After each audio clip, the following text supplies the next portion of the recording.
Are you having trouble getting a smooth landing where no matter how smooth it seems, it still turns out like this?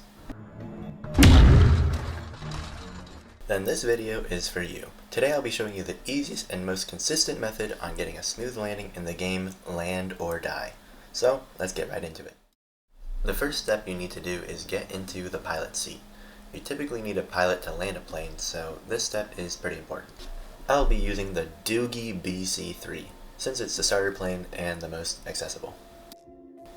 Don't mind my co-pilot here. He may not be the sharpest tool in the toolbox, but he'll be joining us on our trip. I also prefer to put my landing gear down first so that I don't forget it later.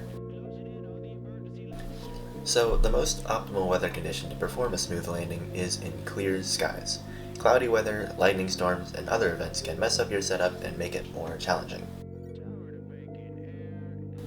Also, at around 100 miles before landing, it's a good idea to spend that time to get around 4,000 altitude to prepare for the landing at the terminal.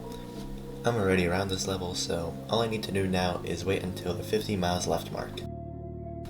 At the 50 miles left mark, all ground terrain will disappear and the landing terminal will spawn in. This is why you want to be around 4,000 altitude, as you can crash into hills if you are lower than that. One final thing before we get there.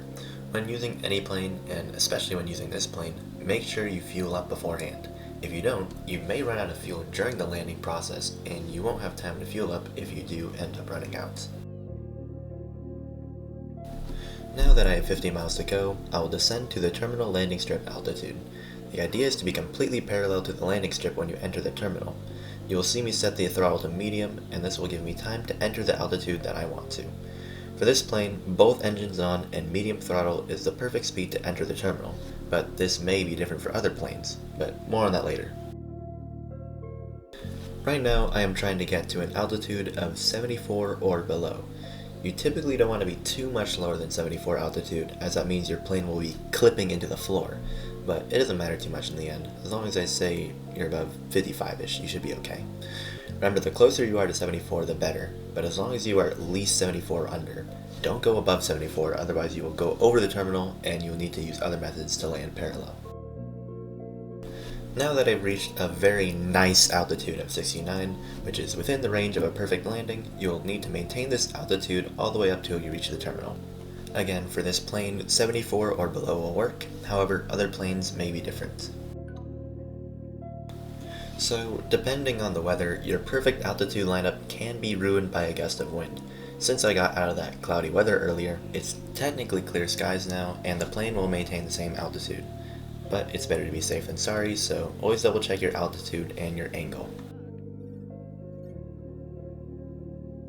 This is the easiest method to get a smooth landing, but still, getting a smooth landing takes a lot of skill and it may take a bit of practice. If you are not careful, you will crash into the water, or you'll miss the terminal altogether.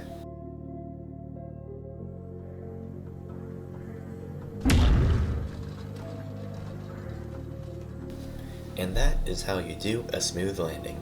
The landing altitude for bigger planes, like the Aeroliner or B700, is an altitude of 84 or less. However, as long as you follow the general rule of around 70 altitude and enter the terminal at that altitude, you should be able to consistently pull off a smooth landing.